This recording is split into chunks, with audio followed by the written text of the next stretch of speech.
Hello दोस्तों, नमस्कार। आज इस वीडियो में बात हम लोग करेंगे सिंटैक्स यानी कि सब्जेक्ट वर्ब एग्रीमेंट से करेक्ट सेंटेंस से। चूँकि 12th के एग्ज़ाम में आपका 4 से 5 मार्क्स के क्वेश्चन पूछे जाते हैं, तो आज का जो करेक्ट सेंटेंस जो मैं एक्सप्लेनेशन करूँगा और साथ ही साथ मैं आपको रूल्स भी बताऊँगा कि कौन सा रूल्स पर ये क्वेश्चन आपका बना है। तो आप वीडियो को ज़रूर पूरा देखिएगा, स्किप नहीं कीजिएगा, क्योंकि जितना भी मैं आपको क्वेश्चन बताऊंगा सिंटैक्स का वो बहुत ही इम्पोर्टेंट है आपके एग्ज़ाम के लिए। तो चलिए स्टार्ट करते हैं। तो देखिए, सिंटैक्स बनाने से पहले सबसे पहले आपको दो चीज़ की जानकारी होनी चाहिए। एक तो singular subject, singular verb, plural subject, plural verb. Subject verb agreement क्या कहता है? सब्जेक्ट वर्ब के साथ एग्रीमेंट किया कि यदि मैं सिंगुलर हो जाऊं तो तुम भी सिंगुलर हो जाना, और यदि मैं प्लूरल हो जाऊं तो तुम भी हो जाना। यानी कि सब्जेक्ट सिंगुलर तो वर्ब सिंगुलर, यदि सब्जेक्ट प्लूरल तो वर्ब प्लूरल। अब सब्जेक्ट में तो आपको ज़्यादा प्रॉब्लम नहीं होगा। अब बस ध्यान से सुनिएगा, वर्ब का मैं आपको ट्रिक बता रहा हूँ।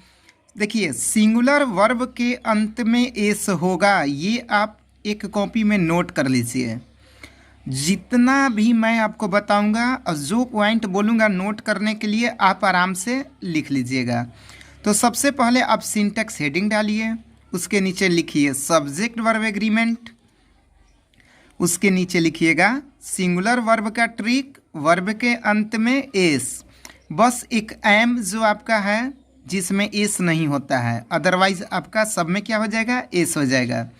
तो आप समझ गए होंगे सिंगुलर वर्ब का ट्रिक क्या आपका हो गया, वर्ब के अंत में एस, ये नोट कर लीजिए। और जब एस नहीं होगा तो आप समझ जाइएगा कि वो प्लूरल वर्ब है आपका। बहुत ईजी है। तो सिंगुलर वर्ब कैसे पहचानेंगे, वर्ब के अंत में एस, प्लूरल वर्ब एस नहीं होगा। अब चलते हैं क्वेश्चन की तरफ। तो पहला क्वेश्चन आपका है, each boy and each girl, is या आर दो में से आपको आंसर सेलेक्ट करना है, इनवाइटेड। तो बताइए पहला का आंसर क्या होगा। और इसके बाद जो मैं रूल्स आपको बोलूँगा वो आप अपने कॉपी में नोट कर लीजिएगा। तो चलिए, पहला क्वेश्चन आप समझ गए होंगे, आपने आंसर भी दे दिया होगा। तो आंसर आपने बिल्कुल सही दिया है, each boy and each girl is invited. अब आप रूल्स को लिखिए। देखिए, रूल्स लिखिए आप आराम से, एकदम बिल्कुल धीरे धीरे बोलेंगे, आप नोट कर लीजिएगा क्योंकि इंपॉर्टेंट क्वेश्चन है आपका। तो रूल्स आपका है ईच, एवरी, आइदर, नाइदर, ठीक है। उसके बाद आपका someone, no one, anyone, something. देखिए, आप याद रखिएगा ट्रिक में वन यानी कि नो वन, समवन, एनीवन 3 हो गया। उसके बाद आईएनजी याद रखिएगा, नथिंग, एनीथिंग, समथिंग। उसके बाद बॉडी याद रखिएगा। तो फिर से रूल्स को आप मिला लीजिए, each, every, either, neither, no one, someone, anyone, nothing, anything, something, nobody, somebody. तो आप इसका ट्रिक बना लीजिएगा, वन, बॉडी, आईएनजी, ठीक है। तो ईच, एवरी, आइदर, नाइदर आपका वन, बॉडी, थिंग के साथ सिंगुलर वर्ब, ठीक है। आपका ईच ऑफ भी हो जाएगा, आइदर ऑफ, नाइदर ऑफ। तो ये रूल्स आपके हो गए। तो इसके साथ कौन सा वर्ब, सिंगुलर वर्ब, ठीक है। तो आपका सिंगुलर वर्ब का अभी मैंने आपको एक ट्रिक बताया है, तो क्या हो जाएगा, इज, ठीक है। तो पहला आपने रूल्स को नोट कर लिया होगा, फिर से एक बार बोलते हैं, मिला लीजिएगा, ईच, एवरी, आइदर, नाइदर आपका वन, बॉडी, आईएनजी ट्रिक हो गया। उसके बाद each of, either of, neither of के बाद आपका कौन सा वर्ब, सिंगुलर वर्ब, ठीक है। Okay, second question, each boy and girl. देखिए, जैसे ही आपका ईच दिख गया तो क्या आपका आंसर हो जाएगा, सिंगुलर वर्ब इज। अब आप एक कॉपी पे नोट कीजिए तो क्वेश्चन और उसका आंसर दीजिएगा। ईच के पहले मैं आपको वी बता रहा हूँ, वी ईच खाली स्थान ए पेन। ये क्वेश्चन पहले आप एक नोट कीजिए कॉपी पर। आप वी ईच खाली स्थान a pen, option A has, option B have. तो देखिए ये जो क्वेश्चन मैं आपसे पूछा हूँ इसमें ईच के पहले मैंने क्या बोला है, वी। ध्यान रखिएगा, ये आप नोट तो कर ही लिए होंगे। यदि ईच के पहले प्लूरल सब्जेक्ट आ जाएगा तो वर्ब आपका प्लूरल हो जाएगा, लेकिन यदि वी नहीं रहेगा तो आपका सिंगुलर हैज हो जाता। लेकिन इस क्वेश्चन में आपका आंसर क्या हो जाएगा, have. We each have a pen. ठीक है, तो फर्स्ट और सेकंड क्वेश्चन में तो ऐसा कुछ है नहीं, तो आपका कौन सा वर्ब, सिंगुलर वर्ब हो जाएगा। आप समझ गए होंगे बढ़िया से।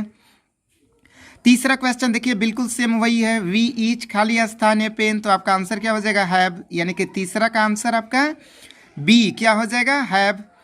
4 नंबर बात करते हैं पेयर वर्ड्स की। 4 नंबर से तो थोड़ा सा बिल्कुल आप ध्यान दीजिएगा ज़्यादा। देखिए पेयर वर्ड्स में आपको मैं बता रहा हूँ, ठीक है।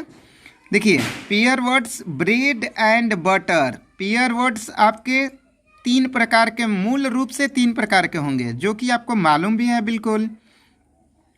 तो पहला पेयर वर्ड्स मैं बता रहा हूँ ब्रेड एंड बटर, आपने नाम जरूर सुना होगा। राइस एंड करी, honest, truth and honesty, horse and carriage. तो इनसे एक ही व्यक्ति, इनसे वस्तु जो है एक ही का बोध होगा, तो इसके साथ कौन सा वर्ब, सिंगुलर वर्ब। लेकिन यदि बेचने की कभी बात हो जाएगी, ब्रेड एंड बटर, जब भी आपका सेंटेंस में सोल्ड वर्ड आ जाएगा, यानी कि बेचने की बात, तो वर्ब आपका प्लूरल और नहीं तो आपका सिंगुलर। तो ब्रेड एंड बटर खाली स्थान माई फेवरेट फूड आर या इज, 4 बार एग्जाम में आपका आ चुका है। तो 4 का आंसर क्या हो जाएगा आपका B, bread and butter is my favourite food. ठीक है, क्वेश्चन नंबर 5 की बात करें तो देखिए ये भी पेयर वर्ड्स है, फादर एंड मदर। यदि आपका रिलेशन में पेयर वर्ड्स होगा फादर एंड मदर, उसके बाद आपका रहेगा अंकल एंड आंट, ठीक है, तो आपका वर्ब हमेशा प्लूरल हो जाएगा। तो यहाँ पे फादर एंड मदर है, तो 5 का आंसर आपका बी हो जाएगा, have. Question number 6 my father and aunt, यहाँ पे ध्यान दीजिए पेयर वर्ड्स नहीं है, तो आपका कौन सा वर्ब, सिंगुलर वर्ब। और जो माई है ये भी ध्यान रखिएगा, जो माई है वो एक ही जगह है। माई फादर एंड आंट, तो आपका कौन सा वर्ब हो जाएगा, सिंगुलर वर्ब हैज़। लेकिन यही क्वेश्चन नंबर 7 को आप देखिए, my father and my aunt, यानी कि दोनों जगह पोसेसिव एडजेक्टिव आ जाए माई। आप नोट कीजिए आराम से अच्छी तरह से। यदि आपका पेयर वर्ड्स रहा तो कोई दिक्कत ना है, एक ही जो आपका माई है उससे आपका हो जाएगा। लेकिन पेयर वर्ड्स टूट गया तो ये क्वेश्चन नंबर 6 और 7 को आप लोग बढ़िया से समझिएगा। देखिए my father and aunt pair words नहीं है, और एक में आपका माई है तो वर्ब हो गया सिंगुलर हैज। लेकिन क्वेश्चन नंबर 7 में आपका पेयर वर्ड्स नहीं है, लेकिन दोनों जगह पोसेसिव एडजेक्टिव है, तो मेरे भाई आंसर क्या हो जाएगा, प्लूरल, यानी कि 7 का बी हैव। और मेरे भाई लोग जितने भी आप जुड़े हैं ज़रूर शेयर। 8 नंबर आपका क्वेश्चन है, 3 पेयर वर्ड्स मैं आपको बता रहा हूँ, वो आप बिल्कुल याद कर लीजिएगा। Time and tide, fire and water, gold and silver. इसके साथ कौन सा वर्ब, प्लूरल वर्ब। कौन कौन है, time and tide, fire and water, gold and silver. Note, singular verb पहचानने का ट्रिक आपका है, वर्ब के अंत में क्या रहेगा, एस। मैंने शुरू में ही आपको बताया था और पहले से भी आपको जानकारी है। तो क्वेश्चन नंबर 9 की बात करते हैं। टाइम एंड टाइड खाली स्थान, for, no, man. Option A wait, option B waits. तो देखिए टाइम एंड टाइड के साथ कौन सा वर्ब, प्लूरल वर्ब। तो प्लूरल वर्ब कौन होगा, तो 9 का आंसर क्या होगा, बिल्कुल आपको मालूम है, ए।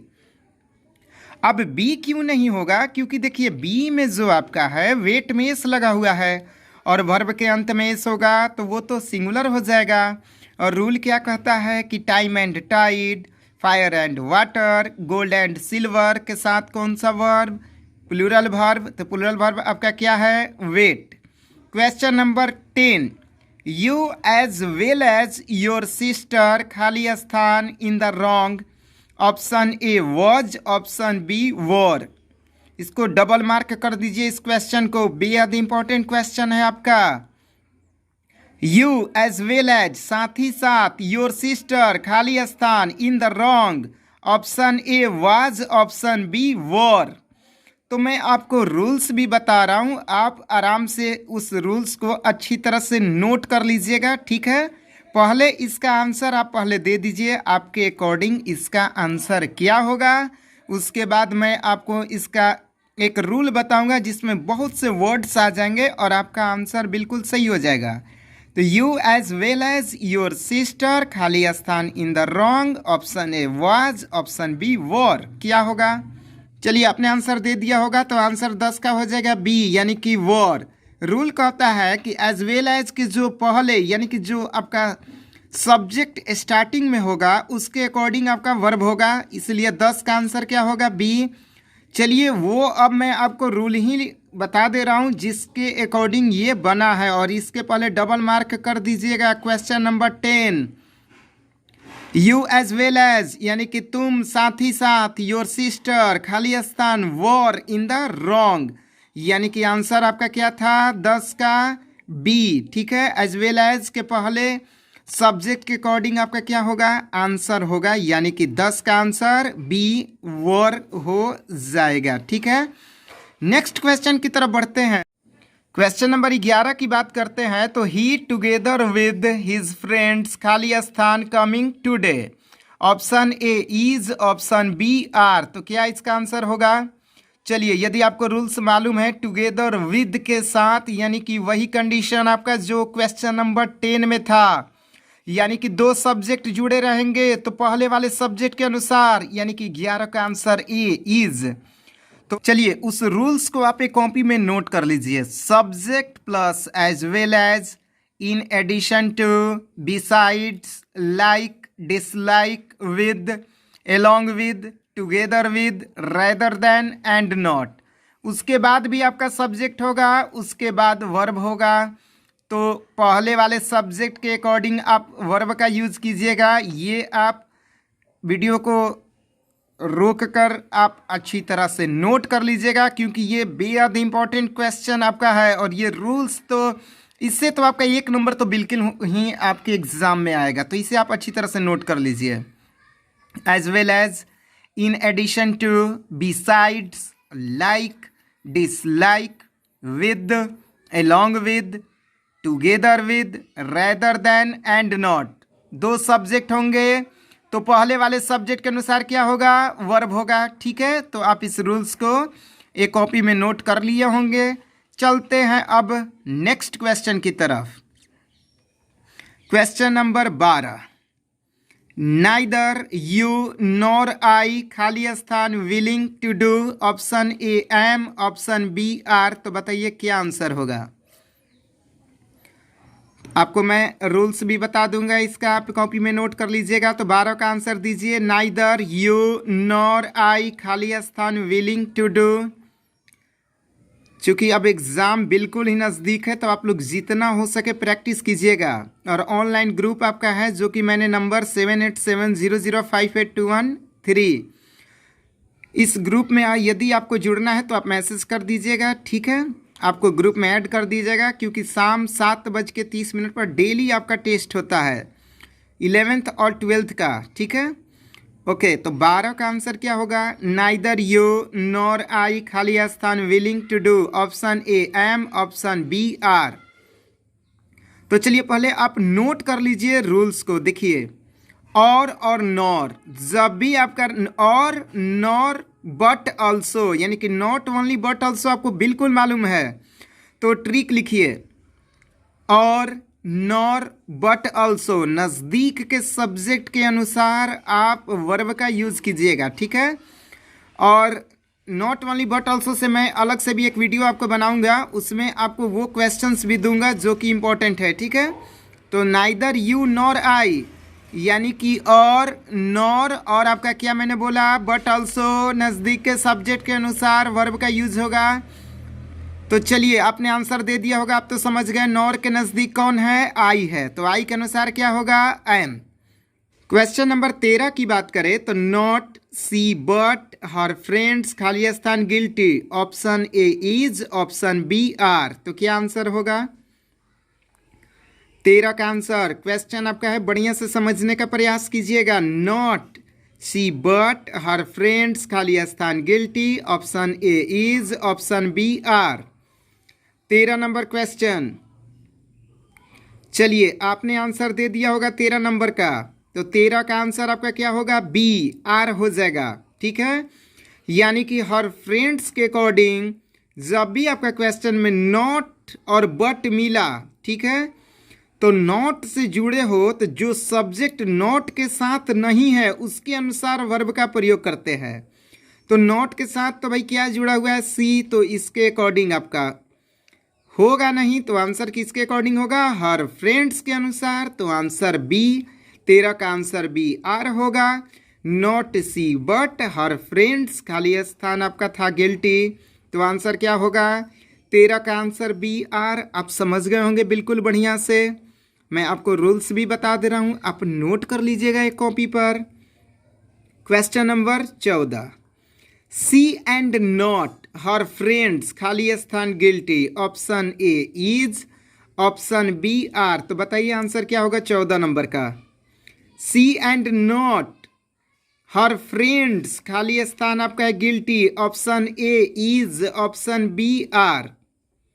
तो देखिए मैंने अभी आपको बताया कि जहां पे नॉट होगा और उसके नज़दीक का जो सब्जेक्ट होगा मेरे भाई, उसके अकॉर्डिंग आपका आंसर बिल्कुल नहीं होगा।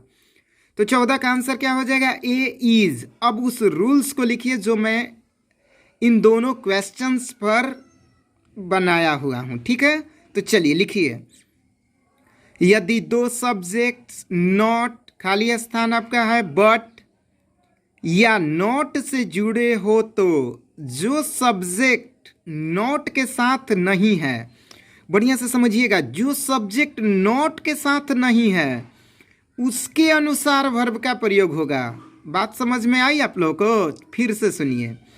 यदि दो सब्जेक्ट्स नॉट खाली स्थान बट या नॉट से जुड़े हो, तो जो सब्जेक्ट नॉट के साथ नहीं है, यानी कि नॉट के साथ जो सब्जेक्ट नहीं है उसके अनुसार वर्ब का प्रयोग होगा। जैसे क्वेश्चन नंबर 13, नॉट के साथ आपका क्या? सी जुड़ा हुआ है, तो इसलिए आंसर नहीं हुआ। आंसर आपका हुआ जो बट के बाद है हर फ्रेंड्स, उसके अकॉर्डिंग आंसर हुआ था। यानी कि 13 का आंसर मैंने आपको बी बताया था, आर आपका बिल्कुल सही भी था। क्वेश्चन नंबर 14 का आंसर ए है, क्योंकि नॉट हर फ्रेंड्स, तो इसके अकॉर्डिंग आपका होगा नहीं। सी के अनुसार हुआ, यानी कि सी के अनुसार क्या हुआ आपका आंसर? ए, यानी कि इज। तो नोट आप कर लिए होंगे कि यदि दो सब्जेक्ट्स नॉट खाली स्थान बट या नॉट से जुड़े हो, तो जो सब्जेक्ट नॉट के साथ नहीं है उसके अनुसार वर्ब का प्रयोग होगा। ठीक है, तो ये आपका हो गया क्वेश्चन नंबर 14, 14। ठीक है, आप रूल्स को साथ ही साथ लिखते चलिएगा और जितना प्रैक्टिस कीजिएगा उतना आपका मार्क्स बढ़िया आएगा। क्योंकि यदि आपको सफल होना है तो बस एक ही ऑप्शन है सर आपके पास, प्रैक्टिस। ठीक है, तो आप अच्छी तरह से प्रैक्टिस कीजिएगा, जितना हो सके दिन रात मेहनत कीजिए सर। क्योंकि यदि ज़िंदगी में आप गरीब रह गए तो फ़र्क किसी को कुछ न पड़ेगा, सिवाय खुद को पड़ता है। इसीलिए सर जितना हो सके समय रहते मेहनत कर लीजिए, क्योंकि समय रहते बदल गए तो ठीक है, यदि समय ने बदला तो बड़ा दुख होता है। तो जितना हो सके सर आप प्रैक्टिस कीजिए, जितना हो सके मेहनत कीजिए, और आप चैनल को सब्सक्राइब कर लीजिए। और इतना यकीन कीजिए, यदि मेरा वीडियो आपने देख लिया, जितना भी मैंने अपलोड किया है, तो आपके मार्क्स बहुत बढ़िया आएंगे। 90% से अबव मार्क्स आएंगे आपका हिंदी और इंग्लिश में। तो आप वीडियो को ज़रूर, एक एक वीडियो को रोज़ देखिए, प्रैक्टिस कीजिए, ऑनलाइन सेट प्रैक्टिस कीजिए। शाम 7:30 बजे जुड़ जाइए और क्रैश कोर्स आपका स्टार्ट होगा। ठीक है, छठ पूजा बाद। तो आप जुड़ने के लिए 7870058213 पे भी कॉल कर सकते हैं। क्लास आपका आरा में है, जैन कॉलेज के गेट के पास। यदि ऑफलाइन क्लास करना है तो आप बिल्कुल आकर के कर सकते हैं। ठीक है, जितना हो सके मेहनत कीजिए। ओके, और वीडियो को ज़रूर शेयर कीजिएगा। इतना तो उम्मीद आप लोगों से बिल्कुल कर ही सकते हैं। अभी तक का परफॉर्मेंस आप लोगों का बहुत बढ़िया है। नेक्स्ट वीडियो के लिए चैनल को सब्सक्राइब ज़रूर कर दीजिएगा। ओके, धन्यवाद।